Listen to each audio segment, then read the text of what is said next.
होंद मेरी है बड़ी पुरानी, थल तो 3 गुना है पानी, दिसदी हाँ मिट्टी दी ढेरी, शक्ल होर सी ਪਹਿਲਾਂ ਮੇਰੀ। ਸਤਿ ਸ਼੍ਰੀ ਅਕਾਲ ਜੀ ਸਾਰਿਆਂ ਨੂੰ, ਸਵਾਗਤ ਕਰਦੀ ਹਾਂ ਮੈਂ ਤੁਹਾਡਾ ਆਪਣੇ channel math with Sumanpreet Kaur ਤੇ ਮੈਂ ਹਾਂ ਸੁਮਨਪ੍ਰੀਤ ਕੌਰ। ਅੱਜ ਦੀ ਇਸ ਵੀਡੀਓ ਦੇ ਵਿੱਚ ਅਸੀਂ ਡਿਸਕਸ ਕਰਾਂਗੇ ਹਿਸਟਰੀ ਸ਼ੁਰੂ ਹੋਣ ਤੋਂ ਪਹਿਲਾਂ ਕੀ ਹੋਇਆ ਸੀ, ਜਾਂ ਫਿਰ ਇਹ ਕਹਿ ਸਕਦੇ ਹਾਂ ਕਿ ਅੱਜ ਦੀ ਇਸ ਵੀਡੀਓ ਦੇ ਵਿੱਚ ਅਸੀਂ ਪ੍ਰੀ ਹਿਸਟਰੀ ਦੇ ਬਾਰੇ डिस्कस करांगे। हाँ जी, जो भी असी किसी कंपीटेटिव एग्जाम की तैयारी शुरू करते हैं तो सानू हिस्टरी बहुत बोरिंग लगती है, पर यकीन मन्नियो जो सीरीज़ मैं शुरू करने वाली हाँ इसनूं देखण तो बाद कदे नहीं लगेगी। तो सब तो पहला तुसी बचपन दे विच एक ऐड जरूर देखी होनी है। ये वाली ऐड है जिहड़ी तुहाडे सामने आ, मेरी तो फेवरेट सी, तुहाडी पता नहीं है सी जां नहीं। ठीक है, जिन्हां जिन्हां दी फेवरेट सी हत्थ जरूर खड़ा करके कमेंट बॉक्स दे विच भेजना। ਤਾਂ ਜਿਹੜੀ ਇਹ ਐਡ ਆ ਇਹ ਬਹੁਤ ਮੀਨਿੰਗਫੁਲ ਆ, ਬਹੁਤ ਜ਼ਿਆਦਾ ਹੈਲਪਫੁਲ ਆ ਸਾਡੇ ਲਈ। ਜੇਕਰ ਅਸੀਂ ਇਹਨੂੰ ਧਿਆਨ ਨਾਲ ਦੇਖਦੇ ਹਾਂ, ਇਹ ਪੂਰੀ ਦੀ ਪੂਰੀ ਸਾਡੀ ਪ੍ਰੀ ਹਿਸਟਰੀ ਨੂੰ ਦਰਸਾ ਰਹੀ ਆ। ਇਸ ਦੇ ਵਿੱਚ ਕਿ ਕਿਵੇਂ ਮਨੁੱਖ ਡਿਵੈਲਪ ਹੋਇਆ, ਕਿਹੜੀ ਚੀਜ਼ ਤੋਂ ਉਹਨੇ ਡਿਵੈਲਪਮੈਂਟ ਸ਼ੁਰੂ ਕੀਤੀ ਸੀ ਆਪਣੀ, ਕਿਹੜੀ ਚੀਜ਼ ਦੀ ਸਭ ਤੋਂ ਪਹਿਲਾਂ ਉਹਨੇ ਖੋਜ ਕੀਤੀ। ਠੀਕ ਹੈ, ਇਹ ਸਾਰਾ ਇਸ ਐਡ ਦੇ ਵਿੱਚ ਦਰਸਾਇਆ ਜਾ ਰਿਹਾ ਹੈ। ਪਰ ਅਸਲ ਇਹ ਨਹੀਂ ਸੀ ਕਿ ਉਹ ਟੌਫੀ ਖਾ ਕੇ ਮਨੁੱਖ ਡਿਵੈਲਪ ਹੋਇਆ ਜਿਵੇਂ ਇਸ ਐਡ ਦੇ ਵਿੱਚ ਦਿਖਾਇਆ ਗਿਆ ਹੈ। ਅਸਲ ਹਿਸਟਰੀ ਸਾਡੀ ਕੋਈ ਹੋਰ ਆ ਜਿਹੜੀ ਅਸੀਂ ਇਸ ਵੀਡੀਓ ਦੇ ਵਿੱਚ ਡਿਸਕਸ ਕਰਨ ਵਾਲੇ ਹਾਂ। ਤਾਂ ਅੱਜ ਤੋਂ 7 ਮਿਲੀਅਨ ਸਾਲ ਪਹਿਲਾਂ ਜਦੋਂ ਧਰਤੀ ਦਾ ਤਾਪਮਾਨ ਘਟ ਰਿਹਾ ਸੀ ਤਾਂ ਕੁਝ ਇਸ ਤਰ੍ਹਾਂ ਦਾ ਹੋਇਆ ਜਿਸ ਦੀ ਵਜ੍ਹਾ ਕਰਕੇ ਅਸੀਂ ਇਨਸਾਨ ਧਰਤੀ ਤੇ ਆਏ। ਤਾਪਮਾਨ ਘਟਣ ਨਾਲ ਅਸੀਂ ਧਰਤੀ ਤੇ ਕਿਵੇਂ ਆਏ, ਇਨਸਾਨਾਂ ਦਾ ਜਨਮ ਕਿਵੇਂ ਹੋਇਆ। ਜਦੋਂ ਧਰਤੀ ਦਾ ਤਾਪਮਾਨ ਡ੍ਰੌਪ ਹੋ ਰਿਹਾ ਸੀ ਤਾਂ ਅਫਰੀਕਾ ਦੀ ਗਰਮੀ ਬਹੁਤ ਜ਼ਿਆਦਾ ਘਟਣ ਲੱਗੀ। ਨਾਲ ਹੀ ਅਫਰੀਕਾ ਦੇ ਸੰਘਣੇ ਜੰਗਲ, ਵੱਡੇ ਵੱਡੇ ਦਰਖਤ ਸੁੱਕਣ ਲੱਗੇ, ਵੱਡੇ ਵੱਡੇ ਦਰਖਤ ਘਟਣ ਲੱਗੇ। ਉਹਨਾਂ ਨੇ ਘਾਹ ਦੀ ਜਗ੍ਹਾ ਲਈ। ਠੀਕ ਹੈ, ਤੇ ਇੰਨਾ ਕੁਛ ਹੋਣ ਤੋਂ ਬਾਅਦ ਜਿਹੜੇ ਬਾਂਦਰ ਦਰਖਤਾਂ 'ਤੇ ਛਾਲਾਂ ਮਾਰ ਰਹੇ ਸੀ, ਇਸ ਤਰ੍ਹਾਂ ਫੀਲ ਹੋਇਆ ਕਿ ਜਿਵੇਂ ਉਹਨਾਂ ਦਾ ਪਲੇਗਰਾਊਂਡ ਹੀ ਉਹਨਾਂ ਤੋਂ ਖੋਹ ਲਿਆ ਹੋਵੇ। ਉਹਨਾਂ ਦੇ ਵਿੱਚੋਂ ਅੱਧੇ 2 ਪੈਰਾਂ 'ਤੇ ਚੱਲਣ ਲਈ ਮਜਬੂਰ ਹੋਏ। ਇਹ ਕੁਦਰਤ ਦਾ ਰੰਗ ਕਹਿ ਲਵੋ ਜਾਂ ਕੁਝ ਹੋਰ। ਇਹ ਉਹ ਸਮਾਂ ਸੀ ਜਦ ਇਨਸਾਨਾਂ ਦੇ ਪੂਰਵਜ ਜਾਣੀ ਕਿ ਹੋਮਿਨਿਨਸ ਬਾਕੀ ਬਾਂਦਰ ਪ੍ਰਜਾਤੀਆਂ ਤੋਂ ਅਲੱਗ ਹੋਏ ਅਤੇ ਹੋਮੋਸਪੀਅਨਸ ਬਣੇ ਜਾਣੀ ਕਿ ਅਸੀਂ। ਇਹ ਸਮਾਂ ਸੀ ਅੱਜ ਤੋਂ 3 ਲੱਖ ਸਾਲ ਪਹਿਲਾਂ ਦਾ, ਅਤੇ ਇਸ ਦੇ 6.7 ਮਿਲੀਅਨ ਈਅਰ ਜਾਣੀ ਕਿ 67 ਲੱਖ ਸਾਲ ਦੇ ਦੌਰਾਨ ਕੀ ਹੋਇਆ ਉਹ ਅਸੀਂ ਅੱਜ ਦੀ ਇਸ ਵੀਡੀਓ ਦੇ ਵਿੱਚ ਡਿਸਕਸ ਕਰਾਂਗੇ। ਇਸ ਸਦੀ ਨੂੰ ਅਸੀਂ ਬੋਲਦੇ ਹਾਂ ਪ੍ਰੀ ਹਿਸਟਰੀ, ਜਾਣੀ ਕਿ ਹਿਸਟਰੀ ਤੋਂ ਪਹਿਲਾਂ ਦਾ ਸਮਾਂ। ਠੀਕ ਹੈ ਜੀ, ਇਹ ਤੁਹਾਡੇ ਲਈ ਬਹੁਤ ਹੈਲਪਫੁਲ ਹੋਣ ਵਾਲੀ ਆ ਵੀਡੀਓ। ਯਕੀਨ ਮੰਨਿਓ ਬਿਲਕੁਲ ਵੀ ਬੋਰਿੰਗ ਨਹੀਂ ਹੋਵੇਗੀ। ਇਹ ਸੀਰੀਜ਼ ਕਰਨ ਦੇ ਨਾਲ ਤੁਹਾਨੂੰ ਬਹੁਤ ਹੈਲਪ ਮਿਲੇਗੀ ਕੰਪੀਟੀਟਿਵ ਐਗਜ਼ਾਮ ਦੇ ਵਿੱਚ। ਠੀਕ ਹੈ ਜੀ, ਤਾਂ ਜਦੋਂ ਬਾਂਦਰਾਂ ਦੀ ਪ੍ਰਜਾਤੀ ਨੇ 2 ਪੈਰਾਂ 'ਤੇ ਚੱਲਣਾ ਸ਼ੁਰੂ ਕੀਤਾ, ਸਭ ਤੋਂ ਪਹਿਲਾਂ ਜੋ ਜੀਵ ਉੱਭਰ ਕੇ ਆਏ ਉਹ ਸੀ ਸਹਿਲਾਥੈਰੋਪਸ, ਜੋ ਕਈ ਸਾਲਾਂ ਤੱਕ ਬਾਂਦਰਾਂ ਵਰਗੇ ਹੀ ਦਿਸਦੇ ਸੀ। ਫਿਰ 6 ਮਿਲੀਅਨ ਸਾਲ ਪਹਿਲਾਂ ਸਹਿਲਾਥੈਰੋਪਸ ਕਿਸੇ ਦਰਖਤ ਦੀਆਂ ਟਾਹਣੀਆਂ ਵਾਂਗ ਅਲੱਗ-ਅਲੱਗ ਦਿਸ਼ਾਵਾਂ ਦੇ ਵਿੱਚ ਫੈਲ ਗਏ। ਜੇਕਰ ਤੁਹਾਨੂੰ ਇੱਥੇ ਤੱਕ ਵੀਡੀਓ ਚੰਗੀ ਲੱਗੀ ਆ ਤਾਂ ਪਲੀਜ਼ ਵੀਡੀਓ ਨੂੰ ਜਿੰਨਾ ਹੋ ਸਕੇ ਵੀਡੀਓ ਦਾ ਲਿੰਕ ਵੱਧ ਤੋਂ ਵੱਧ ਸ਼ੇਅਰ ਕਰ ਦਿੱਤਾ ਜਾਵੇ। ਇਸ ਦੇ ਨਾਲ ਹੀ ਤੁਹਾਡੀ ਕੋਈ ਹੋਰ ਡਿਮਾਂਡ ਆ ਉਹ ਵੀ ਅਸੀਂ ਨਾਲ ਦੀ ਨਾਲ ਪੂਰੀ ਕਰਾਂਗੇ। ਅਸੀਂ ਇਹ ਸੀਰੀਜ਼ ਸਟਾਰਟ ਕੀਤੀ ਆ ਜਿਸ ਦੇ ਵਿੱਚ ਮਨੁੱਖ ਕਿਵੇਂ ਡਿਵੈਲਪ ਹੋਇਆ, ਕੀ ਧਰਤੀ 'ਤੇ ਪਹਿਲਾਂ ਆਇਆ, ਸਾਰੀ ਹਿਸਟਰੀ ਅਸੀਂ ਕਵਰ ਕਰਾਂਗੇ। ਦੇਖੋ, ਸਮੇਂ ਦੇ ਨਾਲ ਨਾਲ ਉਹਨਾਂ ਦੇ ਫੇਸ ਦੇ ਮੁਕਾਬਲੇ ਜਿਹੜੇ ਸਕਲ ਆ ਉਹ ਵੱਡਾ ਹੋਣ ਲੱਗਿਆ। ਇਸ ਦਾ ਮਤਲਬ ਸੀ ਕਿ ਉਹਨਾਂ ਦਾ ਦਿਮਾਗ ਆ ਜਿਹੜਾ ਉਹ ਵੱਡਾ ਹੋਣ ਲੱਗਿਆ। ਠੀਕ ਹੈ ਜੀ, ਤੁਹਾਡੇ ਸਾਹਮਣੇ ਆ ਉਹਨਾਂ ਦੇ ਫੇਸਿਸ ਦੇ ਵਿੱਚ ਸਮੇਂ ਦੇ ਨਾਲ ਨਾਲ ਬਹੁਤ ਜ਼ਿਆਦਾ ਚੇਂਜਸ ਆਉਣ ਲੱਗੇ। ਹੌਲੀ ਹੌਲੀ ਉਹਨਾਂ ਨੇ ਸੋਚਣਾ ਸ਼ੁਰੂ ਕੀਤਾ, ਉਹਨਾਂ ਦੀ ਇੰਟੈਲੀਜੈਂਸ ਵਧਣ ਲੱਗੀ, ਉਹਨਾਂ ਦਾ ਦਿਮਾਗ ਵੱਡਾ ਹੋਣ ਲੱਗਿਆ। ਤਾਂ ਉਹਨਾਂ ਨੇ ਸ਼ਿਕਾਰ ਕਰਨ ਦੇ ਲਈ ਪੱਥਰਾਂ ਦੀ ਵਰਤੋਂ ਕਰਨੀ ਸ਼ੁਰੂ ਕੀਤੀ। ਠੀਕ ਹੈ, ਕਾਹਦੇ ਲਈ? ਉਹਨਾਂ ਨੂੰ ਬਸ ਇੱਕੋ ਹੀ ਟੈਨਸ਼ਨ ਸੀ ਆਪਦਾ ਢਿੱਡ ਭਰਨ ਦੀ, ਉਸ ਸਮੇਂ ਕੁਛ ਨਹੀਂ ਸੀਗਾ ਹੋਰ। ਅਤੇ ਉਹਨਾਂ ਨੇ ਕੀ ਕੀਤਾ, ਸ਼ਿਕਾਰ ਕਰਨ ਦੇ ਲਈ ਪੱਥਰ ਵਰਤਣੇ ਸ਼ੁਰੂ ਕੀਤੇ ਸੀ ਸਭ ਤੋਂ ਪਹਿਲਾਂ। ਪਰ ਇਹਨਾਂ ਦੇ ਜਿਹੜੇ ਹੱਥ ਪੈਰ ਆ ਉਹ ਬਾਂਦਰਾਂ ਵਰਗੇ ਸੀ, ਛੋਟੇ ਸੀ, ਜਾਂ ਕਹਿ ਸਕਦੇ ਹਾਂ ਸਾਈਜ਼ ਦੇ ਵਿੱਚ। ਤਾਂ ਇਹ ਜਿਹੜੇ ਇਹਨਾਂ ਦੇ ਹੱਥ ਪੈਰ ਆ ਉਹ ਛੋਟੇ ਹੋਣ ਕਰਕੇ, ਬਾਂਦਰਾਂ ਵਰਗੇ ਹੋਣ ਕਰਕੇ ਇਹ ਸ਼ਿਕਾਰ ਸਹੀ ਢੰਗ ਨਾਲ ਨਹੀਂ ਕਰ ਪਾ ਰਹੀ ਸੀ। ਫਿਰ ਇਹਨਾਂ ਨੇ ਹੌਲੀ ਹੌਲੀ ਆਪਣੇ ਦਿਮਾਗ ਦੀ ਵਰਤੋਂ ਕਰਨੀ ਸ਼ੁਰੂ ਕੀਤੀ। ਜਿਵੇਂ ਹੀ ਇਹਨਾਂ ਨੇ ਆਪਣਾ ਦਿਮਾਗ ਨਾਲ ਸੋਚਣਾ ਸ਼ੁਰੂ ਕੀਤਾ, ਇਹਨਾਂ ਦੀ ਇੰਟੈਲੀਜੈਂਸ ਵੱਧਦੀ ਗਈ। ਤਾਂ ਇਹਨਾਂ ਨੇ ਸ਼ਿਕਾਰ ਕਰਨ ਦੇ ਲਈ ਜਿਹੜੇ ਪੱਥਰ ਆ ਉਹਨਾਂ ਨੂੰ ਹੋਰ ਵੀ ਮੋਡੀਫਾਈ ਕੀਤਾ, ਜਾਣੀ ਕਿ ਤਿੱਖੇ ਕਰਨੇ ਸ਼ੁਰੂ ਕਰਤੇ ਅਤੇ ਸ਼ਿਕਾਰ 'ਤੇ ਮੁਹਾਰਤ ਹਾਸਲ ਕੀਤੀ। ਢਿੱਡ ਭਰ ਕੇ ਨੌਨ ਵੈਜ ਖਾਣਾ ਸ਼ੁਰੂ ਕੀਤਾ। ਹੁਣ ਇੰਨਾ ਜ਼ਿਆਦਾ ਨੌਨ ਵੈਜ ਖਾ ਰਹੇ ਸੀ ਤਾਂ ਉਹਨਾਂ ਦੇ ਦਿਮਾਗ ਦੀ ਜਿਹੜਾ ਦਿਮਾਗ ਆ ਉਹ ਫੇਸ ਦੀ ਜ਼ਿਆਦਾ ਜਗ੍ਹਾ ਘੇਰਨ ਲੱਗਿਆ। ਦੇਖਦੇ ਹੀ ਦੇਖਦੇ ਉਹਨਾਂ ਦੇ ਸਰੀਰ ਵਿੱਚ ਹੋਰ ਵੀ ਤਬਦੀਲੀਆਂ ਆਉਣੀਆਂ ਸ਼ੁਰੂ ਹੋ ਗਈਆਂ। ਜਾਣੀ ਕਿ ਹੁਣ ਅਸੀਂ ਦੇਖਦੇ ਹਾਂ ਉਹ ਜੀਵ ਜਿਸ ਦਾ ਨਾਮ ਆ ਹੋਮੋ ਹੈਬਿਲਿਸ, ਜੋ ਜੀਵ ਸੀ ਹੋਮੋ ਹੈਬਿਲਿਸ ਦੇ ਵਿੱਚ ਤਬਦੀਲ ਹੋ ਗਏ, ਜੋ ਇੰਨੇ ਇੰਟੈਲੀਜੈਂਸ ਸੀ ਕਿ ਪੱਥਰਾਂ ਨੂੰ ਜ਼ਿਆਦਾ ਮੋਡੀਫਾਈ ਕਰਕੇ, ਜ਼ਿਆਦਾ ਬਿਹਤਰੀਨ ਸ਼ੇਪ ਦੇ ਕੇ ਆਪਣੇ ਸ਼ਿਕਾਰ ਵਾਲੇ ਹਥਿਆਰਾਂ ਨੂੰ ਹੋਰ ਵੀ ਬਿਹਤਰ ਬਣਾ ਰਹੇ ਸੀ। ਅਤੇ ਇਹਨਾਂ ਨੇ ਹੋਮੋ ਇਰੈਕਟਸ, ਜਾਣੀ ਕਿ ਇਹਨਾਂ ਨੇ ਆਪਣੀ ਇੰਨੀ ਡਿਵੈਲਪਮੈਂਟ ਕੀਤੀ, ਇਹਨਾਂ ਨੇ ਹੋਮੋ ਇਰੈਕਟਸ ਦਾ ਰੂਪ ਧਾਰਨ ਕੀਤਾ ਅਤੇ ਇਰੈਕਟਸ ਇਸ ਤਰ੍ਹਾਂ ਦਾ ਜੀਵ ਬਣ ਗਿਆ ਜੋ ਸਿੱਧਾ ਖੜਾ ਹੋ ਰਿਹਾ ਸੀ। ਅਸਲ ਮਨੁੱਖ ਬਣਿਆ ਜੋ ਸਿੱਧਾ ਪੈਰਾਂ 'ਤੇ ਚੱਲ ਸਕਦਾ ਸੀ। ਪਹਿਲਾਂ ਵਾਲਾ ਜੀਵ ਝੁਕ ਕੇ ਚੱਲਦਾ ਸੀ, ਪਰ ਇਰੈਕਟਸ ਦੀ ਇਹੀ ਖਾਸੀਅਤ ਨਹੀਂ ਸੀ ਕਿ ਉਹ ਸਿੱਧਾ ਪੈਰਾਂ 'ਤੇ ਚੱਲ ਸਕਦਾ ਸੀ, ਇਹ ਹੋਰ ਵੀ ਇੰਟੈਲੀਜੈਂਸ ਸੀ। ਇਸ ਨੇ ਹੋਰ ਖੋਜਾਂ ਕੀਤੀਆਂ। ਸਭ ਤੋਂ ਪਹਿਲਾਂ ਇਹਨੇ ਅੱਗ ਦੀ ਖੋਜ ਕੀਤੀ, ਜਿਵੇਂ ਕਿ ਐਡ ਦੇ ਵਿੱਚ ਦਿਖਾਇਆ, ਅਤੇ ਅੱਗ ਨੂੰ ਕੰਟਰੋਲ ਕਰਨਾ ਸਿੱਖਿਆ, ਜਿਸ ਦਾ ਮਤਲਬ ਇਹ ਵੀ ਸੀ ਕਿ ਉਹ ਆਪਣੇ ਸ਼ਿਕਾਰ ਨੂੰ ਕੱਚਾ ਖਾਣ ਦੀ ਬਜਾਏ ਹੁਣ ਅੱਗ 'ਤੇ ਪਕਾ ਕੇ ਖਾਣ ਲੱਗੇ। ਇਸ ਦੇ ਕਾਰਨ ਮਨੁੱਖ ਜਿਹੜਾ ਹੋਰ ਵੀ ਇੰਟੈਲੀਜੈਂਸ ਹੋ ਗਿਆ। ਕਿਵੇਂ ਹੋਇਆ? ਕਿਉਂਕਿ ਅੱਗ 'ਤੇ ਪਕਾ ਕੇ ਖਾਣ ਨਾਲ ਉਹਨਾਂ ਦਾ ਜਿਹੜਾ ਭੋਜਨ ਆ ਉਹ ਖਾਂਦੇ ਸੀ, ਉਸ ਦੇ ਨਾਲ ਉਹਨਾਂ ਨੂੰ ਬਹੁਤ ਜ਼ਿਆਦਾ ਪ੍ਰੋਟੀਨ ਵੀ ਮਿਲਦਾ ਸੀ, ਜੋ ਉਹਨਾਂ ਦੀ ਬੋਡੀ ਦੇ ਵਿੱਚ ਜਲਦੀ ਨਾਲ ਓਬਜ਼ਰਵ ਹੋਣ ਲੱਗਿਆ। ਠੀਕ ਹੈ। ਫਿਰ ਇਸ ਤੋਂ ਬਾਅਦ 4000 ਸਾਲ ਪਹਿਲਾਂ ਸਾਡੇ ਸਾਹਮਣੇ ਹੋਰ ਜੀਵ ਉੱਭਰ ਕੇ ਆਏ, ਜਿਨ੍ਹਾਂ ਦੇ ਵਿੱਚੋਂ ਦੋ ਜਿਹੜੇ ਸੀਗੇ ਉਹ ਮੇਨ ਸੀਗੇ ਜੀਵ ਜੋ ਉੱਭਰ ਕੇ ਆਏ। ਠੀਕ ਹੈ। ਕਿਹੜੇ ਸੀਗੇ ਉਹ? ਉਹਨਾਂ ਦੇ ਨਾਮ ਮੈਂ ਤੁਹਾਨੂੰ ਦੱਸਣ ਲੱਗੀ ਹਾਂ। ਦੋ ਜੀਵ ਸੀਗੇ ਜਿਹੜੇ ਕਿ ਅਸਲ ਮਨੁੱਖ ਦੇ ਤੌਰ 'ਤੇ ਉੱਭਰ ਕੇ ਸਾਹਮਣੇ ਆਏ ਸੀਗੇ। ਉਹ ਦੋ ਜੀਵ ਸੀ, ਇੱਕ ਦਾ ਨਾਮ ਸੀਗਾ ਹੋਮੋ ਨਿਆਂਦਰਥੌਲਸ ਅਤੇ ਦੂਜੇ ਦਾ ਨਾਮ ਸੀ ਹੋਮੋ ਸਪੀਅਨਸ। ਉਹ ਅੱਜ ਦੇ ਮਨੁੱਖ ਵਾਂਗ ਇੰਟੈਲੀਜੈਂਸ ਸੀ। ਠੀਕ ਹੈ। ਇਸ ਲਈ ਸਾਊਥ ਅਫਰੀਕਾ ਦੇ ਛੋਟੇ ਜਿਹੇ ਇਲਾਕੇ 'ਤੇ ਰਹਿਣਾ ਉਹਨਾਂ ਨੇ ਪਸੰਦ ਨਹੀਂ ਕੀਤਾ। ਇਹਨਾਂ ਨੇ ਅਫਰੀਕਾ ਦੇ ਕਈ ਇਲਾਕਿਆਂ ਵਿੱਚ ਅਤੇ ਉਸ ਦੇ ਬਾਹਰ ਦੇ ਇਲਾਕਿਆਂ ਵਿੱਚ ਕਦਮ ਰੱਖਣਾ ਸ਼ੁਰੂ ਕਰ ਦਿੱਤਾ। ਦੇਖਦੇ ਹੀ ਦੇਖਦੇ ਪੂਰੀ ਦੁਨੀਆ ਦੇ ਵਿੱਚ ਫੈਲ ਗਏ। ਇਹਨਾਂ ਨੂੰ ਬਹੁਤ ਜ਼ਿਆਦਾ ਕਠਿਨਾਈਆਂ ਦਾ ਸਾਹਮਣਾ ਕਰਨਾ ਪਿਆ। ਜੰਗਲੀ ਜਾਨਵਰਾਂ ਦਾ ਖਤਰਾ, ਸ਼ਿਕਾਰ ਮਿਲੇਗਾ ਵੀ ਜਾਂ ਨਹੀਂ, ਕਿੱਥੋਂ ਇਹ ਖਾਣਗੇ, ਇਹ ਸੋਚਦੇ ਇਹਨਾਂ ਨੇ ਹਥਿਆਰਾਂ ਵਿੱਚ ਹੋਰ ਤਬਦੀਲੀਆਂ ਸ਼ੁਰੂ ਕੀਤੀਆਂ। ਅਤੇ ਇਹਨਾਂ ਨੇ, ਜੇਕਰ ਅਸੀਂ ਗੱਲ ਕਰੀਏ ਆਪਾਂ ਜਿਹੜੀ ਇਹਨਾਂ ਨੂੰ ਟੈਨਸ਼ਨ ਰਹਿੰਦੀ ਸੀਗੀ, ਜਿਵੇਂ ਸੋਚਣਾ ਸ਼ੁਰੂ ਕੀਤਾ ਉਵੇਂ ਇਹਨਾਂ ਦੀ ਇੰਟੈਲੀਜੈਂਸ ਵੱਧਦੀ ਗਈ। ਠੀਕ ਹੈ। ਜਿਵੇਂ ਇੰਟੈਲੀਜੈਂਸ ਵੱਧਦੀ ਗਈ, ਇਹਨਾਂ ਨੇ ਖੋਜਾਂ ਕਰਨੀਆਂ ਵੱਧਦੀਆਂ ਗਈਆਂ। ਇਹਨਾਂ ਨੇ ਫਿਰ ਪੱਥਰਾਂ ਦੇ ਹਥਿਆਰ ਆ ਜਿਹੜੇ ਹੋਰ ਵੀ ਉਹਨਾਂ ਨੂੰ ਤਿੱਖਾ ਬਣਾਉਣਾ ਸ਼ੁਰੂ ਕੀਤਾ। ਇਹਨਾਂ ਨੇ ਪੱਥਰਾਂ ਦੀਆਂ ਨੁੱਕਰਾਂ ਨੂੰ ਹੋਰ ਵੀ ਤਿੱਖਾ ਕੀਤਾ, ਲੱਕੜੀ ਅਤੇ ਹੱਡੀਆਂ ਨਾਲ ਉਹਨਾਂ ਨੂੰ ਬੰਨ੍ਹਣਾ ਸ਼ੁਰੂ ਕੀਤਾ। ਫਿਰ ਚਾਕੂ ਦੀ ਸ਼ੇਪ ਵੀ ਦਿੱਤੀ, ਜਿਸ ਨਾਲ ਉਹ ਜਾਨਵਰ ਨੂੰ ਮਾਰ ਵੀ ਸਕਦੇ ਸੀ ਅਤੇ ਉਸਦੇ ਛੋਟੇ ਪੀਸ ਵੀ ਕਰ ਸਕਦੇ ਸੀ। ਇਸ ਤਰ੍ਹਾਂ ਕਰਨ ਨਾਲ ਸ਼ਿਕਾਰ ਨੂੰ ਦੂਰ ਤੱਕ ਉਹ ਲਿਜਾਣ ਦੇ ਵਿੱਚ ਉਹਨਾਂ ਨੂੰ ਹੈਲਪ ਮਿਲਦੀ ਸੀ, ਇੱਕ ਜਗ੍ਹਾ ਤੋਂ ਦੂਜੀ ਜਗ੍ਹਾ ਲਿਜਾਣ ਨਾਲ, ਅਤੇ ਦੂਸਰੇ ਜਾਨਵਰਾਂ ਤੋਂ ਵੀ ਬਚਾ ਕੇ ਰੱਖ ਸਕਦੇ ਸੀ ਉਹਨਾਂ ਨੂੰ। ਅਤੇ ਫਿਰ ਗੱਲ ਕਰਦੇ ਹਾਂ ਅਸੀਂ ਹਿਰਨ ਵਰਗੇ ਜਾਨਵਰ, ਜੋ ਉਸ ਸਮੇਂ ਦੇ ਮਨੁੱਖ ਦੀ ਖੁਰਾਕ ਸੀ, ਉਹ ਕਾਫੀ ਤੇਜ਼ ਸੀ ਅਤੇ ਉਹਨਾਂ ਨੂੰ ਪਕੜਨ ਦੇ ਲਈ ਜ਼ਰੂਰੀ ਸੀ ਟੀਮ ਵਰਕ। ਪਰ ਟੀਮ ਵਰਕ ਫਿਰ ਹੀ ਸਕਸੈਸ ਹੋ ਸਕਦਾ ਸੀ ਜੇ ਉਹ ਆਪਸ ਦੇ ਵਿੱਚ ਕਮਿਊਨੀਕੇਟ ਕਰਦੇ। ਇਸ ਕਰਕੇ ਫਿਰ ਲੈਂਗੁਏਜ ਦਾ ਨਿਰਮਾਣ ਹੋਇਆ, ਜੋ ਇੰਨੀ ਜ਼ਿਆਦਾ ਕੰਪਲੈਕਸ ਨਹੀਂ ਸੀ। ਠੀਕ ਹੈ। ਪਰ ਸ਼ਿਕਾਰ ਦੇ ਦੌਰਾਨ ਕੋਆਰਡੀਨੇਟ ਕਰਨ ਲਈ ਕਾਫੀ ਸੀ। ਉਹਨਾਂ ਦੇ ਬਾਅਦ ਨਿਆਂਦਰਥੌਲ, ਜਿਹਦੀ ਅਸੀਂ ਪਹਿਲਾਂ ਗੱਲ ਕੀਤੀ ਸੀਗੀ। ਠੀਕ ਹੈ। ਉਸ ਤੋਂ ਬਾਅਦ ਜੇਕਰ ਅਸੀਂ ਗੱਲ ਕਰੀਏ ਲੈਂਗੁਏਜ ਡਿਵੈਲਪ ਹੋਣ ਤੋਂ ਬਾਅਦ, ਠੀਕ ਹੈ, ਇਹਨਾਂ ਦੇ ਵਿੱਚੋਂ ਜਿਹੜਾ ਨਿਆਂਦਰਥੌਲ ਸੀਗਾ, ਹੋਮੋ ਨਿਆਂਦਰਥੌਲ, ਉਹ ਅਚਾਨਕ ਲੁਪਤ ਹੋ ਗਿਆ। ਇਸ ਤਰ੍ਹਾਂ ਕਿਵੇਂ ਹੋਇਆ ਅਤੇ ਕਿਉਂ ਹੋਇਆ, ਇਸ 'ਤੇ ਖੋਜ ਅੱਜ ਵੀ ਜਾਰੀ ਆ। ਪਰ ਇਸ ਤੋਂ ਬਾਅਦ ਇੱਕ ਹੀ ਹੋਮੋ ਸਪੀਸੀਸ ਬਚ ਗਿਆ, ਜੋ ਅਸੀਂ ਹਾਂ। ਫਿਰ ਮਿਨੀ ਆਈਸ ਏਜ ਆਇਆ, ਜਾਣੀ ਕਿ ਆਪਾਂ ਕਹਿ ਸਕਦੇ ਹਾਂ ਬਰਫੀਲਾ ਤੂਫਾਨ ਆਇਆ। ਪਰ ਹੋਮੋ ਸਪੀਅਨਸ ਨੂੰ ਅੱਗ ਚਲਾਉਣੀ ਆਉਂਦੀ ਸੀ, ਇਸ ਲਈ ਉਹ ਲੁਪਤ ਹੋਣ ਤੋਂ ਬਚ ਗਿਆ। ਇਸ ਲਈ ਉਹਨਾਂ ਨੇ ਇਹ ਜਿਹੜਾ ਸਮਾਂ ਠੀਕ ਠਾਕ ਲੰਘ ਗਿਆ, ਪਰ ਇਸ ਨਾਲ ਸ਼ਿਕਾਰ ਜ਼ਰੂਰ ਖਤਮ ਹੋ ਗਿਆ। ਜਾਨਵਰਾਂ 'ਤੇ ਕਾਫੀ ਪ੍ਰਭਾਵ ਪਿਆ ਇਸ ਤੂਫਾਨ ਦਾ। ਬਰਫ਼ ਦੇ ਤੂਫਾਨ ਨੇ ਜਾਨਵਰਾਂ ਵਿੱਚ ਕਮੀ ਦਿੱਤੀ, ਜਿਸ ਨਾਲ ਬਹੁਤ ਜ਼ਿਆਦਾ ਇੰਪੋਰਟੈਂਟ ਚੀਜ਼ ਉੱਭਰ ਕੇ ਸਾਡੇ ਸਾਹਮਣੇ ਆਈ। ਕਿਉਂਕਿ ਜਿਵੇਂ ਹੀ ਮਨੁੱਖ ਨੇ ਸੋਚਣਾ ਸ਼ੁਰੂ ਕੀਤਾ, ਉਹ ਹੋਰ ਵੀ ਇੰਟੈਲੀਜੈਂਟ ਹੋ ਗਿਆ ਅਤੇ ਉਹਨੇ ਕੀ ਕੀਤਾ, ਖੇਤੀਬਾੜੀ ਸ਼ੁਰੂ ਕਰ ਦਿੱਤੀ। ਠੀਕ ਹੈ ਜੀ। ਸ਼ਿਕਾਰ ਤੋਂ ਜਾਣ ਤੋਂ ਖਾਣਾ ਮਿਲੇਗਾ ਜਾਂ ਨਹੀਂ, ਇਸ ਮਤਲਬ ਕਿ ਉਹਨੂੰ ਸਦਮੇ ਦੇ ਨਾਲ ਉਹਨੇ ਹੋਰ ਡਿਵੈਲਪਮੈਂਟ ਸ਼ੁਰੂ ਕੀਤੀ ਕਿ ਹੁਣ ਉਹਦਾ ਫੋਕਸ ਸੀਗਾ ਇੱਕੋ ਇੱਕ ਕਿ ਆਪਾਂ ਗੱਲ ਕਰਦੇ ਹਾਂ, ਅਤੇ ਨਾਲ ਨਾਲ ਉਹ ਖਾਣ ਪੀਣ ਦੀਆਂ ਹੋਰ ਚੀਜ਼ਾਂ 'ਤੇ ਵੀ ਫੋਕਸ ਕਰਨ ਲੱਗਿਆ। ਠੀਕ ਹੈ ਕਿ ਕਿਵੇਂ ਉਹਨਾਂ ਨੂੰ ਸਟੋਰ ਕਰਨਾ, ਕਿਵੇਂ ਖੱਡੇ ਪੱਟ ਕੇ ਸਟੋਰ ਕਰਨਾ, ਫਿਰ ਇੱਕ ਜਗ੍ਹਾ ਤੋਂ ਦੂਜੀ ਜਗ੍ਹਾ ਲੈ ਕੇ ਜਾਣਾ।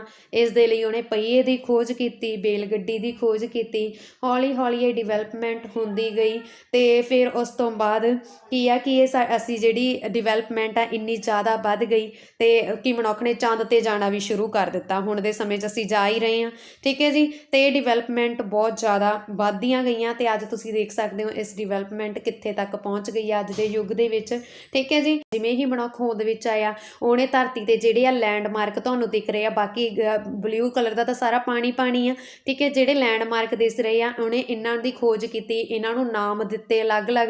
ਕਿਸੇ ਨੂੰ ਏਸ਼ੀਆ ਦਾ ਨਾਮ ਦਿੱਤਾ, ਕਿਸੇ ਨੂੰ ਕਿਹਦਾ ਨਾਮ ਦਿੱਤਾ। ਠੀਕ ਹੈ। ਉਹ ਸਾਰਾ ਅਸੀਂ ਅੱਗੇ ਡਿਸਕਸ ਕਰਦੇ ਹਾਂ ਕਿ ਕਿਹੜੇ ਲੈਂਡਮਾਰਕ ਆ, ਕਿੰਨੇ ਸਾਡੇ ਲੈਂਡਮਾਰਕ ਆ, ਕਿੰਨੇ ਸਾਡੇ ਪਾਣੀ ਦੇ ਮਾਰਕ ਆ ਸਾਡੀ ਧਰਤੀ 'ਤੇ। ਉਹਨੇ ਸਾਰਿਆਂ ਨੂੰ ਨਾਮ ਦੇਣੇ ਸ਼ੁਰੂ ਕੀਤੇ। ਠੀਕ ਹੈ। ਨਾਮ ਦੇ ਕੇ ਫਿਰ ਉਸਨੇ ਧਰਤੀ 'ਤੇ ਹਰੇਕ ਚੀਜ਼ ਦੀ ਖੋਜ ਕੀਤੀ, ਹਰੇਕ ਚੀਜ਼ ਦੇ ਵਿੱਚ ਮੁਹਾਰਤ ਹਾਸਲ ਕੀਤੀ। ਸ਼ੁਰੂ ਕਰਨ ਵਾਲੇ ਹਾਂ, ਹਰੇਕ ਸੀਰੀਜ਼ ਅਸੀਂ ਇਸ ਦੀ ਬਣਾਵਾਂਗੇ ਜਿਹੜੀ ਕਿ ਤੁਹਾਡੇ ਲਈ ਬਹੁਤ ਇੰਪੋਰਟੈਂਟ ਹੋਵੇਗੀ। ਸਭ ਤੋਂ ਪਹਿਲਾਂ ਅੱਜ ਦੀ ਇਸ ਵੀਡੀਓ ਦੇ ਵਿੱਚ ਅਸੀਂ ਬੇਸਿਕ ਤੋਂ ਸ਼ੁਰੂ ਕਰਾਂਗੇ। ਦੇਖੋ, ਬੇਸਿਕ ਤੋਂ ਸ਼ੁਰੂ ਕਰਨ ਦਾ ਮਤਲਬ ਕੀ ਆ ਕਿ ਤੁਹਾਨੂੰ ਇਹ ਦਿਖ ਰਹੀ ਹੈ ਧਰਤੀ, ਤੇ ਤੁਹਾਨੂੰ ਪਤਾ ਹੈ ਜੋ ਸਾਡੀ ਧਰਤੀ ਆ ਉਹਦਾ ਮਾਡਲ ਬਣਾਇਆ ਹੋਇਆ ਗਲੋਬ ਬੋਲ ਦਿੰਦੇ ਆ, ਜਿਹਨੂੰ ਅਸੀਂ ਗਲੋਬ, ਜਿਹਨੂੰ ਅਸੀਂ ਧਰਤੀ ਦਾ ਮਾਡਲ ਵੀ ਬੋਲ ਦਿੰਦੇ ਆ। ਉਹ ਕਿਸ ਤਰ੍ਹਾਂ ਵਾ? ਪੂਰਾ ਗੋਲ ਆ। ਜੇਕਰ ਮੈਂ ਉਹਨੂੰ ਪਿੱਛੋਂ ਕੱਟ ਦੇਵਾਂ ਤਾਂ ਉਹ ਇਸ ਤਰ੍ਹਾਂ ਖੁੱਲ ਕੇ ਤੁਹਾਡੇ ਸਾਹਮਣੇ ਆ ਜਾਵੇਗਾ। ਠੀਕ ਹੈ। ਜੇਕਰ ਮੈਂ ਧਰਤੀ ਦੇ ਮਾਡਲ ਨੂੰ ਪਿੱਛੋਂ ਕੱਟ ਦਿੰਨੀ ਆ ਤਾਂ ਇਸ ਤਰ੍ਹਾਂ ਖੁੱਲ ਕੇ ਤੁਹਾਡੇ ਸਾਹਮਣੇ ਆ ਜਾਵੇਗਾ, ਜਿਸ ਤਰ੍ਹਾਂ ਮੈਂ ਇਹ ਕੱਟਿਆ ਹੋਇਆ ਮਗਰੋਂ। ਠੀਕ ਹੈ। ਪਿੱਛੋਂ ਜੇਕਰ ਅਸੀਂ ਇਹਨੂੰ ਕੱਟਾਂਗੇ ਤਾਂ ਇਸ ਤਰ੍ਹਾਂ ਖੁੱਲ ਕੇ ਤੁਹਾਡੇ ਸਾਹਮਣੇ ਆ ਜਾਵੇਗਾ। ਹੁਣ ਇਹ ਕੱਟਣ ਤੋਂ ਬਾਅਦ ਕੀ ਆ, ਤੁਹਾਨੂੰ ਇਹ ਗਲੋਬ ਦੇ ਉੱਪਰ ਕੁਝ ਲੈਂਡਮਾਰਕ ਦਿਖ ਰਹੇ ਆ। ਲੈਂਡਮਾਰਕ ਦਾ ਮਤਲਬ ਜੋ ਕਲਰਡ ਏਰੀਆ ਵਾ ਉਹ ਲੈਂਡਮਾਰਕ ਆ, ਜਿਹਨੂੰ ਅਸੀਂ ਜ਼ਮੀਨ ਦਾ ਏਰੀਆ ਬੋਲ ਦਿੰਦੇ ਆ। ਬਾਕੀ ਸਾਰਾ ਪਾਣੀ ਦਿਖ ਰਿਹਾ। ਠੀਕ ਹੈ। ਕੁਝ ਵਰਟੀਕਲ ਲਾਈਨ ਆ, ਕੁਝ ਹੌਰੀਜ਼ੌਂਟਲ ਲਾਈਨ ਆ। ਤੇ ਇਹ ਕੀ ਆ, ਇਹ ਅਸੀਂ ਅੱਜ ਦੀ ਇਸ ਵੀਡੀਓ ਦੇ ਵਿੱਚ ਡਿਸਕਸ ਕਰਾਂਗੇ। ਸਭ ਤੋਂ ਪਹਿਲਾਂ ਅਸੀਂ ਗੱਲ ਕਰਦੇ ਹਾਂ ਲੈਂਡਮਾਰਕ ਬਾਰੇ, ਜਾਣੀ ਕਿ ਜ਼ਮੀਨ ਏਰੀਆ ਬਾਰੇ। ਠੀਕ ਹੈ। ਜਿਹੜਾ ਕਲਰਡ ਆ ਨਾ ਸਾਰਾ ਇਹ ਲੈਂਡਮਾਰਕ ਆ, ਜ਼ਮੀਨ ਦਾ ਏਰੀਆ ਵਾ। ਤੇ ਇਹ ਕੀ ਆ? ਇਹ ਹੈਗੇ ਆ ਸਾਡੇ ਮਹਾਦੀਪ। ਸਾਡੇ ਕਿੰਨੇ ਮਹਾਦੀਪ ਆ? ਚਲੋ ਜਲਦੀ ਨਾਲ ਆਪਾਂ ਕਾਊਂਟ ਕਰਦੇ ਹਾਂ। ਸਭ ਤੋਂ ਪਹਿਲਾਂ ਸਾਡੇ ਕੋਲ ਆ ਏਸ਼ੀਆ, ਉਸ ਤੋਂ ਬਾਅਦ ਅਫਰੀਕਾ, ਤੇ ਫਿਰ ਯੂਰਪ, ਨਾਰਥ ਅਮਰੀਕਾ, ਫਿਰ ਸਾਊਥ ਅਮਰੀਕਾ, ਉਸ ਤੋਂ ਬਾਅਦ ਤੁਸੀਂ ਦੇਖ ਸਕਦੇ ਹੋ ਅੰਟਾਰਕਟਿਕਾ, ਫਿਰ ਆਸਟ੍ਰੇਲੀਆ। ਠੀਕ ਹੈ। ਇਹ 7 ਮਹਾਦੀਪ ਆ ਸਾਡੇ। ਜੇ ਅਸੀਂ ਗੱਲ ਕਰੀਏ ਏਰੀਆ ਵਾਈਜ਼ ਕਿ ਏਰੀਆ ਵਾਈਜ਼ ਕਿਹੜਾ ਸਭ ਤੋਂ ਵੱਡਾ, ਫਿਰ ਉਸ ਤੋਂ ਛੋਟਾ, ਫਿਰ ਉਸ ਤੋਂ ਛੋਟਾ, ਤੇ ਕਿਹੜਾ ਸਭ ਤੋਂ ਛੋਟਾ, ਏਰੀਆ ਵਾਈਜ਼ ਤੁਹਾਨੂੰ ਯਾਦ ਹੋਣੇ ਬਹੁਤ ਜ਼ਰੂਰੀ ਆ। ਸਭ ਤੋਂ ਪਹਿਲਾਂ ਅਸੀਂ ਗੱਲ ਕਰ ਲੈਂਦੇ ਆ ਏਰੀਆ ਵਾਈਜ਼। ਏਰੀਆ ਵਾਈਜ਼ ਸਭ ਤੋਂ ਵੱਡਾ ਵਾ ਸਾਡਾ ਏਸ਼ੀਆ, ਉਸ ਤੋਂ ਬਾਅਦ ਆ ਅਫਰੀਕਾ, ਤੇ ਫਿਰ ਸਾਡੇ ਕੋਲ ਆ ਸਾਡਾ ਉੱਤਰੀ ਅਮਰੀਕਾ, ਤੇ ਫਿਰ ਦੱਖਣੀ ਅਮਰੀਕਾ, ਉਸ ਤੋਂ ਬਾਅਦ ਸਾਡੇ ਕੋਲ ਆ ਅੰਟਾਰਕਟਿਕਾ, ਫਿਰ ਯੂਰਪ, ਤੇ ਫਿਰ ਆਸਟ੍ਰੇਲੀਆ। ਠੀਕ ਹੈ। ਇਹ ਮੈਪ ਨੂੰ ਜੇਕਰ ਤੁਸੀਂ 2-3 ਵਾਰ ਧਿਆਨ ਨਾਲ ਦੇਖ ਲੈਂਦੇ ਹੋ ਤਾਂ ਤੁਹਾਡੇ ਆਪਣੇ ਆਪ ਹੀ ਇਹ ਇਮੇਜ ਅੱਖਾਂ ਦੇ ਸਾਹਮਣੇ ਆ ਜਾਇਆ ਕਰੇਗੀ। ਠੀਕ ਹੈ। ਕਲਪਨਾ ਸ਼ਕਤੀ ਨਾਲ ਸਾਡੇ ਅੱਖਾਂ ਦੇ ਸਾਹਮਣੇ ਆਉਂਦੀਆਂ ਹਰੇਕ ਚੀਜ਼ਾਂ, ਤੇ ਕਲਪਨਾ ਦੇ ਵਿੱਚ ਆ ਕੇ ਜਦੋਂ ਤੁਸੀਂ ਆਪਣੇ ਆਪ ਦੱਸ ਸਕਦੇ ਹੋ ਜੇਕਰ ਤੁਸੀਂ ਮੈਪ ਨੂੰ 2-3 ਵਾਰ ਧਿਆਨ ਨਾਲ ਦੇਖ ਲੈਂਦੇ ਹੋ ਕਿ ਪਹਿਲੇ ਤੇ ਆ ਸਾਡੇ ਕੋਲੇ ਏਸ਼ੀਆ, ਫਿਰ ਅਫਰੀਕਾ, ਫਿਰ ਉੱਤਰੀ ਅਮਰੀਕਾ, ਫਿਰ ਦੱਖਣੀ ਅਮਰੀਕਾ, ਉਸ ਤੋਂ ਬਾਅਦ ਅੰਟਾਰਕਟਿਕਾ, ਤੇ ਉਸ ਤੋਂ ਬਾਅਦ ਯੂਰਪ, ਤੇ ਉਸ ਤੋਂ ਬਾਅਦ ਆਸਟ੍ਰੇਲੀਆ। ਇਹ ਹੈਗੇ ਆ ਏਰੀਆ ਵਾਈਜ਼। ਠੀਕ ਹੈ। ਤੁਸੀਂ ਆਪਣੇ ਆਪ ਹੀ ਦੱਸ ਸਕਦੇ ਹੋ ਜੇਕਰ ਤੁਸੀਂ ਇਸ ਇਮੇਜ ਨੂੰ 2-3 ਵਾਰ ਆਪਣੇ ਮਾਈਂਡ ਦੇ ਵਿੱਚ ਸੈੱਟ ਕਰ ਲੈਂਦੇ ਹੋ ਰਿਵਾਈਜ਼ ਕਰਕੇ। ਹੁਣ ਅਸੀਂ ਗੱਲ ਕਰਦੇ ਹਾਂ ਪੋਪੂਲੇਸ਼ਨ, ਯਾਨੀ ਕਿ ਸੰਖਿਆ ਦੇ, ਜਨਸੰਖਿਆ ਦੇ ਆਧਾਰ ਤੇ ਕਿਹੜਾ ਮਹਾਦੀਪ ਸਭ ਤੋਂ ਵੱਡਾ ਵਾ, ਜਾਂ ਕਿਹੜੇ ਮਹਾਦੀਪ ਦੇ ਵਿੱਚ ਸਭ ਤੋਂ ਵੱਧ ਜਨਸੰਖਿਆ ਰਹਿੰਦੀ ਆ, ਫਿਰ ਉਸ ਤੋਂ ਘੱਟ, ਫਿਰ ਉਸ ਤੋਂ ਘੱਟ, ਫਿਰ ਉਸ ਤੋਂ ਘੱਟ। ਠੀਕ ਹੈ। ਤਾਂ ਦੇਖੋ, ਸਭ ਤੋਂ ਪਹਿਲਾਂ ਏਸ਼ੀਆ ਏਰੀਆ ਦੇ ਪੱਖੋਂ ਵੀ ਸਭ ਤੋਂ ਵੱਡਾ ਵਾ, ਤੇ ਜਨਸੰਖਿਆ ਦੇ ਪੱਖੋਂ ਵੀ ਏਸ਼ੀਆ ਹੀ ਸਭ ਤੋਂ ਵੱਡਾ ਵਾ। ਠੀਕ ਹੈ।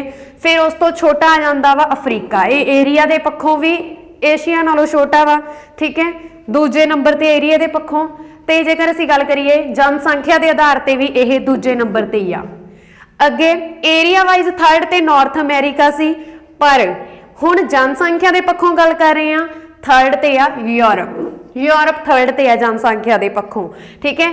ਫਿਰ ਉਸ ਤੋਂ ਬਾਅਦ ਜੇ ਅਸੀਂ ਗੱਲ ਕਰੀਏ, ਉਸ ਤੋਂ ਬਾਅਦ ਆਉਂਦਾ ਵਾ 3rd ਤੇ ਆ ਯੂਰਪ, ਫਿਰ ਉਸ ਤੋਂ ਬਾਅਦ ਆ ਉੱਤਰੀ ਅਮਰੀਕਾ, ਫਿਰ ਉਸ ਤੋਂ ਬਾਅਦ ਆ ਦੱਖਣੀ ਅਮਰੀਕਾ।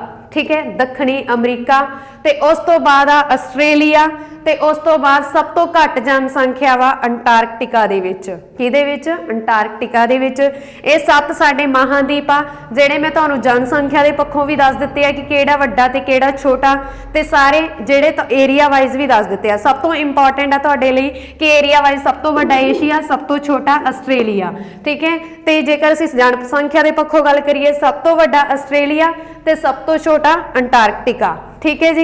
ये सीगे साडे कुछ लैंडमार्क जिन्हां दे बारे असीं डिटेल दे विच तुहानूं दस दित्ता कि साडे लैंडमार्क आ पूरे वर्ल्ड दे विच। उस तो बाद तुसीं देख सकदे हो ये जो ब्लू एरिया वा सारा पानी नाल घिरिया होया, पानी नाल घिरिया, जिन्हां नूं असीं बोलदे आ महासागर। सागर दा मतलब की हुंदा वा? सागर दा मतलब की हुंदा वा कि किन्ना खेतर है जिहदे विच की आ वॉल्यूम ऑफ वाटर घट हुंदा, ਜਿਹਦੇ ਵਿੱਚ ਵੋਲੀਅਮ ਆਫ ਵਾਟਰ ਘੱਟ ਹੁੰਦਾ, ਇਹਦੇ ਵਿੱਚ ਲੈਂਡਮਾਰਕ ਵੀ ਆ ਜਾਂਦੇ ਆ, ਠੀਕ ਹੈ। ਲੈਂਡ ਭੂਮੀ ਦਾ ਖੇਤਰ ਆ ਜਾਂਦਾ ਵਾ ਜਿਹਦੇ ਵਿੱਚ ਕੀ ਆ ਸਾਗਰ of water volume of water ਘੱਟ ਹੁੰਦਾ, ਵੋਲੀਅਮ ਆਫ ਵਾਟਰ ਘੱਟ ਹੁੰਦਾ। ਪਰ ਮਹਾਸਾਗਰ ਦਾ ਕੀ ਮਤਲਬ ਆ? ਜਿਹੜੇ ਡੂੰਘਾਈ ਦੇ ਪੱਖੋਂ ਵੀ ਬਹੁਤ ਜ਼ਿਆਦਾ ਹੁੰਦੇ ਆ ਤੇ ਵੋਲੀਅਮ ਆਫ ਵਾਟਰ ਵੀ ਬਹੁਤ ਜ਼ਿਆਦਾ ਹੁੰਦਾ, ਏਰੀਆ ਵਾਈਜ਼ ਵੀ ਬਹੁਤ ਜ਼ਿਆਦਾ ਹੁੰਦਾ, ਠੀਕ ਹੈ। ਸਾਗਰ ਦਾ ਮਤਲਬ ਹੁੰਦਾ ਵਾ ਲੈਂਡ ਆਫ ਏਰੀਆ, ਮਹਾਸਾਗਰ ਦਾ ਮਤਲਬ ਹੁੰਦਾ ਵਾ ਕਿ ਬਹੁਤ ਜ਼ਿਆਦਾ ਪਾਣੀ ਡੂੰਘਾਈ ਦੇ ਪੱਖੋਂ ਵੀ ਏਰੀਆ ਵਾਈਜ਼ ਵੀ ਵੱਡੇ ਹੁੰਦੇ ਆ। ਹੁਣ ਅਸੀਂ ਮਹਾਸਾਗਰ ਦੀ ਗੱਲ ਕਰਦੇ ਆ, ਪਹਿਲਾਂ ਅਸੀਂ ਕਾਊਂਟ ਕਰਦੇ ਆ ਕਿ ਸਾਡੀ ਧਰਤੀ ਤੇ ਕਿੰਨੇ ਮਹਾਸਾਗਰ ਆ, ਠੀਕ ਹੈ। ਤੁਸੀਂ ਛੋਟੇ ਹੁੰਦੇ ਇੱਕ ਗੱਲ ਸੁਣੀ ਹੋਣੀ ਆ, ਧਰਤੀ ਦੇ ਉੱਪਰ ਵੀ ਪਾਣੀ ਤੇ ਧਰਤੀ ਦੇ ਹੇਠਾਂ ਵੀ ਪਾਣੀ। ਦੇਖ ਸਕਦੇ ਹੋ ਤੁਸੀਂ ਕਿੰਨਾ ਪਾਣੀ ਆ ਸਾਡੀ ਧਰਤੀ ਤੇ, ਠੀਕ ਹੈ। ਹੁਣ ਅਸੀਂ ਗੱਲ ਕਰਦੇ ਆ ਸਾਗਰ ਦੀ। ਮਹਾਸਾਗਰ ਕਿੰਨੇ ਆ ਪਹਿਲਾਂ ਅਸੀਂ ਕਾਊਂਟ ਕਰਦੇ ਆ, ਫਿਰ ਅਸੀਂ ਏਰੀਆ ਵਾਈਜ਼ ਦੇਖਾਂਗੇ, ਫਿਰ ਅਸੀਂ ਤੱਟ ਵਾਈਜ਼ ਦੇਖਾਂਗੇ ਕਿ ਕਿਹੜਾ ਵੱਡਾ ਕਿਹੜਾ ਛੋਟਾ, ਕਿਹੜੇ ਮਹਾਸਾਗਰ ਦੀ ਕਿਹੜੇ ਸਮੁੰਦਰ ਦੀ ਤੱਟ ਰੇਖਾ ਸਭ ਤੋਂ ਵੱਡੀ ਆ, ਠੀਕ ਹੈ। ਇਹ ਵੀ ਅਸੀਂ ਇਸ ਦੇ ਵਿੱਚ ਗੱਲ ਕਰਾਂਗੇ। ਹਾਂਜੀ, ਹੁਣ ਅਸੀਂ ਗੱਲ ਕਰਦੇ ਆ ਮਹਾਸਾਗਰ ਦੀ। ਸਭ ਤੋਂ ਪਹਿਲਾਂ ਅਸੀਂ ਕਾਊਂਟ ਕਰਦੇ ਆ, ਦੇਖੋ ਇੱਥੇ ਲਿਖਿਆ ਪੈਸੀਫਿਕ, ਇਹਨੂੰ ਬੋਲਦੇ ਆ ਅਸੀਂ ਪ੍ਰਸ਼ਾਂਤ ਮਹਾਸਾਗਰ, ਪ੍ਰਸ਼ਾਂਤ ਮਹਾਸਾਗਰ। ਹੁਣ ਤੁਸੀਂ ਸੋਚੋਗੇ ਕਿ ਸਾਨੂੰ ਤਾਂ ਉਧਰ ਵੀ ਦਿਖ ਰਿਹਾ ਪ੍ਰਸ਼ਾਂਤ ਮਹਾਸਾਗਰ, ਪੈਸੀਫਿਕ ਲਿਖਿਆ ਨਾ, ਇੱਧਰ ਸਾਊਥ ਲਿਖਿਆ ਤੇ ਇੱਧਰ ਨਾਰਥ ਲਿਖਿਆ, ਤਾਂ ਸਾਨੂੰ ਕਿ ਇਹ ਕੀ ਆ? ਮੈਂ ਤੁਹਾਨੂੰ ਜਿਵੇਂ ਪਹਿਲਾਂ ਹੀ ਦੱਸਿਆ ਕਿ ਧਰਤੀ ਸਾਡੀ ਗੋਲ ਹੁੰਦੀ ਆ, ਗਲੋਬ ਇਸ ਤਰ੍ਹਾਂ ਹੀ ਬਣਿਆ ਹੋਇਆ ਨਾ ਗੋਲ, ਤੇ ਮੈਂ ਉਹਨੂੰ ਕੀ ਕੀਤਾ ਕੱਟ ਦਿੱਤਾ, ਮਗਰੋਂ ਕੱਟ ਕੇ ਮੈਂ ਇਸ ਤਰ੍ਹਾਂ ਬਣਾਤਾ, ਖੋਲਤਾ ਉਹਨੂੰ, ਠੀਕ ਹੈ। ਖੋਲਤਾ ਤਾਂ ਇਹ ਦੇਖ ਸਕਦੇ ਹੋ ਤੁਸੀਂ, ਕੱਟਣ ਤੋਂ ਬਾਅਦ ਜਦੋਂ ਖੋਲਿਆ ਅੱਧਾ ਪੈਸੀਫਿਕ ਇੱਧਰ ਆ ਗਿਆ, ਅੱਧਾ ਇੱਧਰ ਆ ਗਿਆ, ਯਾਨੀ ਕਿ ਇਹ ਕੀ ਆ ਸਾਡਾ ਪ੍ਰਸ਼ਾਂਤ ਮਹਾਸਾਗਰ, ਇੱਕ ਹੀ ਆ, ਇੱਕ ਹੀ ਆ, ਠੀਕ ਹੈ। ਇਹ ਸਾਡਾ ਕੀ ਆ ਪ੍ਰਸ਼ਾਂਤ ਮਹਾਸਾਗਰ ਆ। ਇਹ ਪਹਿਲਾ ਮਹਾਸਾਗਰ ਆ ਜਿਹੜਾ ਏਰੀਆ ਦੇ ਪੱਖੋਂ ਵੀ ਵੱਡਾ ਵਾ, ਡੂੰਘਾਈ ਵੀ ਜਿਹਦੀ ਸਭ ਤੋਂ ਜ਼ਿਆਦਾ ਵਾ, ਤੇ ਸਮੁੰਦਰੀ ਤੱਟ ਰੇਖਾ ਵੀ ਸਭ ਤੋਂ ਜ਼ਿਆਦਾ ਇਸੇ ਮਹਾਸਾਗਰ ਦੀ ਆ, ਠੀਕ ਹੈ। ਹੁਣ ਅਸੀਂ ਇਹ ਕੀ ਹੈ ਸਾਡਾ ਮਹਾਸਾਗਰ, ਪ੍ਰਸ਼ਾਂਤ ਮਹਾਸਾਗਰ। ਪਹਿਲਾਂ ਅਸੀਂ ਕਾਊਂਟ ਕਰਦੇ ਹਾਂ, ਫਿਰ ਅਸੀਂ ਗੱਲ ਕਰਾਂਗੇ ਏਰੀਆ ਵਾਈਜ਼ ਤੇ ਸਮੁੰਦਰੀ ਤੱਟ ਦੀ ਰੇਖਾ ਬਾਰੇ, ਠੀਕ ਹੈ। ਪਹਿਲਾਂ ਸਾਡਾ ਕੀ ਆ ਪ੍ਰਸ਼ਾਂਤ ਮਹਾਸਾਗਰ, ਫਿਰ ਸਾਡੇ ਕੋਲੇ ਆਉਂਦਾ ਵਾ ਅਟਲਾਂਟਿਕ, ਅਟਲਾਂਟਿਕ ਮਹਾਸਾਗਰ। ਇਹ ਇੱਕੋ ਹੀ ਆ, ਇਹ ਨਹੀਂਗਾ ਕਿ ਇਹ ਦੋ ਆ, ਠੀਕ ਹੈ। ਇਹ ਵੀ ਇੱਕੋ ਹੀ ਆ, ਪੈਸੀਫਿਕ ਵੀ ਇੱਕੋ ਹੀ ਆ, ਅਟਲਾਂਟਿਕ ਵੀ ਇੱਕੋ ਹੀ ਆ। ਜੇ ਇੱਥੇ ਦੋ ਨਾਮ ਲਿਖੇ ਉੱਤਰ ਤੇ ਸਾਊਥ, ਉਹ ਵੀ ਮੈਂ ਤੁਹਾਨੂੰ ਦੱਸੂਗੀ ਕਿ ਇਹ ਕਿਉਂ ਲਿਖੇ ਹੋਏ ਆ, ਠੀਕ ਹੈ। ਪਰ ਇਹ ਇੱਕੋ ਹੀ ਆ, ਹਜੇ ਅਸੀਂ ਇੱਕ ਇੱਕ ਹੀ ਕਾਊਂਟ ਕਰਨਾ। ਪਹਿਲਾਂ ਸਾਡਾ ਕੀ ਆ ਪ੍ਰਸ਼ਾਂਤ ਮਹਾਸਾਗਰ, ਸੈਕਿੰਡ ਆ ਅਟਲਾਂਟਿਕ ਮਹਾਸਾਗਰ, ਠੀਕ ਹੈ। ਥਰਡ ਤੇ ਆਉਂਦਾ ਵਾ ਸਾਡਾ ਹਿੰਦ ਮਹਾਸਾਗਰ, ਥਰਡ ਤੇ ਆ ਹਿੰਦ ਮਹਾਸਾਗਰ, ਤੇ ਫੋਰਥ ਤੇ ਆ ਆਰਕਟਿਕ ਮਹਾਸਾਗਰ, ਤੇ ਥਰਡ ਤੇ ਆ ਸਾਊਥਰਨ, ਜਿਹਨੂੰ ਤੁਸੀਂ ਦੱਖਣੀ ਮਹਾਸਾਗਰ ਵੀ ਬੋਲ ਦਿੰਦੇ ਆ, ਠੀਕ ਹੈ, ਦੱਖਣੀ ਮਹਾਸਾਗਰ। ਇਹ ਹੋ ਗਏ 5। ਦੇਖੋ ਪਹਿਲਾ ਕਿਹੜਾ ਵਾ ਪ੍ਰਸ਼ਾਂਤ ਮਹਾਸਾਗਰ, ਫਿਰ ਦੂਜੇ ਤੇ ਆ ਗਿਆ ਅਟਲਾਂਟਿਕ, ਠੀਕ ਹੈ। ਤੀਜੇ ਤੇ ਤੁਸੀਂ ਸਾਊਥਰਨ ਬੋਲ ਸਕਦੇ ਆ, ਜਿਹਨੂੰ ਦੱਖਣੀ ਮਹਾਸਾਗਰ ਬੋਲ ਦਿੰਦੇ ਆ। ਚੌਥਾ ਆ ਗਿਆ ਆਰਕਟਿਕ ਮਹਾਸਾਗਰ, ਤੇ ਪੰਜਵਾਂ ਆ ਗਿਆ ਇੰਡੀਅਨ ਮਹਾਸਾਗਰ, ਜਿਹਨੂੰ ਹਿੰਦ ਮਹਾਸਾਗਰ ਬੋਲ ਦਿੰਦੇ ਆ, ਠੀਕ ਹੈ ਜੀ। ਇਹ 5 ਸਾਡੇ ਮਹਾਸਾਗਰ ਆ, 7 ਸਾਡੀ ਧਰਤੀ ਤੇ ਮਹਾਦੀਪ ਆ। ਇਹਨਾਂ 'ਚ ਧਿਆਨ ਰੱਖਣਾ, ਮਹਾਦੀਪ ਆ ਜਿਹੜਾ ਲੈਂਡ ਏਰੀਆ, ਜਿਹਨੂੰ ਜ਼ਮੀਨ ਵਾਲਾ ਭਾਗ ਬੋਲ ਦਿੰਦੇ ਆ, ਠੀਕ ਹੈ। ਤੇ ਮਹਾਸਾਗਰ ਪਾਣੀ ਵਾਲਾ ਆ ਗਿਆ, ਠੀਕ ਹੈ ਜੀ। ਹੁਣ ਅਸੀਂ ਗੱਲ ਕਰ ਰਹੇ ਹਾਂ ਕਿ ਏਰੀਆ ਵਾਈਜ਼ ਕਿਹੜਾ ਸਭ ਤੋਂ ਵੱਡਾ ਵਾ, ਏਰੀਆ ਵਾਈਜ਼, ਠੀਕ ਹੈ। ਏਰੀਆ ਵਾਈਜ਼ ਕਿਹੜਾ ਮਹਾਸਾਗਰ ਸਭ ਤੋਂ ਵੱਡਾ? ਏਰੀਆ ਵਾਈਜ਼ ਜੇ ਅਸੀਂ ਗੱਲ ਕਰੀਏ, ਸਭ ਤੋਂ ਵੱਡਾ ਪ੍ਰਸ਼ਾਂਤ ਮਹਾਸਾਗਰ ਆ। ਕਿਹੜਾ ਵੱਡਾ ਵਾ? ਪ੍ਰਸ਼ਾਂਤ ਮਹਾਸਾਗਰ ਸਭ ਤੋਂ ਵੱਡਾ, ਪ੍ਰਸ਼ਾਂਤ ਮਹਾਸਾਗਰ ਸਭ ਤੋਂ ਵੱਡਾ ਵਾ। ਫਿਰ ਉਸ ਤੋਂ ਬਾਅਦ ਜੇਕਰ ਅਸੀਂ ਗੱਲ ਕਰੀਏ ਅਟਲਾਂਟਿਕ ਮਹਾਸਾਗਰ, ਤੁਸੀਂ ਏਰੀਆ ਵਾਈਜ਼ ਦੇਖੋ ਆਪਣੇ ਆਪ ਹੀ ਸਭ ਤੋਂ ਜ਼ਿਆਦਾ ਏਰੀਆ ਦਾ, ਹਜੇ ਇਹ ਇਹਦੇ ਮਗਰ ਵੀ ਆ ਵੀ ਨਾਲ, ਇਹ ਤਾਂ ਕੱਟਿਆ ਨਾ ਸੀ, ਕੱਟ ਕੇ ਸਿੱਧਾ ਕੀਤਾ ਹੋਇਆ, ਪਰ ਜੇ ਇਹਦੇ ਨਾਲ ਅਸੀਂ ਦੇਖੀਏ ਪੂਰਾ ਗਲੋਬ ਇਹਨੂੰ ਜੋੜ ਕੇ, ਤਾਂ ਵੀ ਤਾਂ ਇਹਦੇ ਨਾਲ ਹੀ ਆ, ਮਤਲਬ ਏਰੀਆ ਵਾਈਜ਼ ਦਿਖ ਹੀ ਰਿਹਾ ਸਾਨੂੰ। ਸਭ ਤੋਂ ਵੱਡਾ ਕਿਹੜਾ ਵਾ? ਪੈਸੀਫਿਕ, ਜਿਹਨੂੰ ਅਸੀਂ ਬੋਲਦੇ ਹਾਂ ਪ੍ਰਸ਼ਾਂਤ ਮਹਾਸਾਗਰ। ਤੇ ਦੂਜੇ ਤੇ ਕਿਹੜਾ ਵਾ ਅਟਲਾਂਟਿਕ। ਅਟਲਾਂਟਿਕ ਸਭ ਤੋਂ ਵੱਡਾ ਵਾ, ਨਾਰਥ ਤੇ ਸਾਊਥ ਆ ਪਏ ਆ ਇੱਧਰ, ਠੀਕ ਹੈ। ਇਹ ਅਟਲਾਂਟਿਕ ਆ, ਇੱਕੋ ਹੀ ਆ, ਕੋਈ ਇਹ ਨਹੀਂਗਾ ਕਿ ਇਹ ਦੋ ਆ, ਠੀਕ ਹੈ, ਇੱਕੋ ਹੀ ਆ। ਇਹ ਅਟਲਾਂਟਿਕ ਮਹਾਸਾਗਰ ਬੋਲ ਦਿੰਨੇ ਆ ਇਹਨੂੰ ਅਸੀਂ। ਇਹ ਸੈਕਿੰਡ ਤੇ ਆ ਏਰੀਆ ਵਾਈਜ਼। ਥਰਡ ਤੇ ਆ ਸਾਡਾ ਹਿੰਦ ਮਹਾਸਾਗਰ। देखो हिंद महासागर आ एरिया सारा हिंद महासागर दा, ये थर्ड ते आ, ठीक है। फोर्थ ते आ दखनी। दखनी दखनी महासागर जिन्हों साउथर्न भी बोल दिंदे, आ एरिया पिया वा, ठीक है। दखनी महासागर। उस तो बाद आंदा वा आर्कटिक, छोटा जा सब तो देख रहा तुहानूं उपर, ये की आ आर्कटिक। ये सब तो छोटा एरिया वाइज ते देखने भी लग रहा वा, देखने भी सानूं लग रहा कि सब तो छोटा एरिया वाइज, ठीक है। हुण असीं गल करदे हां कि किहड़े महासागर की तट रेखा सब तो ज़्यादा। तट रेखा का मतलब ज़्यादा तुसीं ये समझ लो कि किहदे ते नंबर ऑफ कंट्रीज ज़्यादा बसियां हुई जां किहदे किहड़ा लंबाई दे पक्षों तट रेखा जिहदी सब तो ज़्यादा वा वो समझ लो। मैं पहलां ही तुहानूं दस्सिया सी पैसीफिक बारे असीं गल कीती सी प्रशांत महासागर की कि एरिया पक्षों भी बहुत ज़्यादा वड्डा वा, इहदी डूंघाई भी बहुत ज़्यादा वड्डी आ, ठीक है। एरिया पक्षों तो इन्ना ज़्यादा वड्डा वा ते डूंघाई भी इहदी बहुत ज़्यादा वड्डी, ज़्यादा वा डूंघाई, डूंघा बहुत ज़्यादा वा ये ते ਇਹਦੀ ਹੀ ਸਮੁੰਦਰੀ ਤਟ ਰੇਖਾ ਵੀ ਇਸ ਦੀ ਹੀ ਸਭ ਤੋਂ ਵੱਡੀ ਆ, ਕਿਹਦੀ ਪੈਸੀਫਿਕ ਦੀ, ਪ੍ਰਸ਼ਾਂਤ ਮਹਾਸਾਗਰ ਦੀ। ਇਹੀ ਸਾਡਾ ਪਹਿਲਾ ਮਹਾਸਾਗਰ ਆ ਜਿਹੜਾ ਸਾਰਿਆਂ ਪਾਸਿਓਂ ਵੱਡਾ ਵਾ, ਪ੍ਰਸ਼ਾਂਤ ਮਹਾਸਾਗਰ। ਫਿਰ ਆਉਂਦਾ ਵਾ ਸੈਕਿੰਡ ਤੇ ਅਟਲਾਂਟਿਕ ਮਹਾਸਾਗਰ, ਇਹ ਏਰੀਆ ਪੱਖੋਂ ਵੀ ਵੱਡਾ ਵਾ, ठीक है। अटलांटिक महासागर एरिया वाइज भी सब तो वड्डा वा ते डूंघाई भी सब तो ज़्यादा एरी हुई आ ते सैकेंड ते बोल रही हाँ, सैकेंड ते, ठीक है। ते तट रेखा, समुद्री तट रेखा भी इस दी ही सब तो ज़्यादा वा।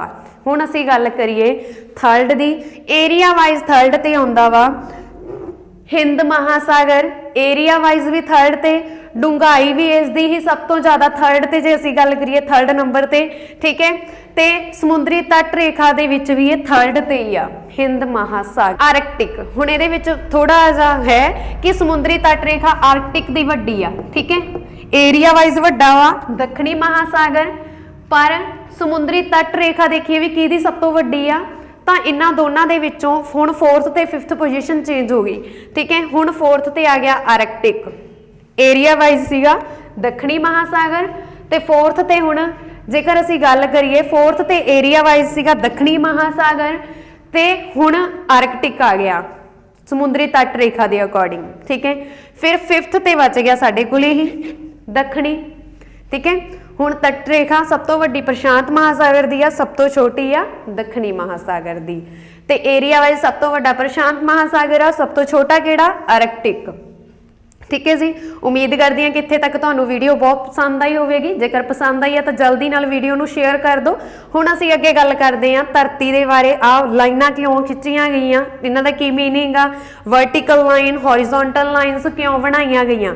देखो तुसीं जिहड़ी साडे कोल ना एक आपां हुणे कोई चीज़ घर बैठे ऑर्डर करते हैं, चाहे कोई मान लो जोमैटो तो स्विगी तो आपां कुछ भी खाण पीण लई ऑर्डर कर दिंदे आ, तो की हुंदा मिंटां 'च साडे घर डिलीवर हो जांदा। काहदे तो हुंदा, साडी लोकेशन तो ਹੁੰਦਾ।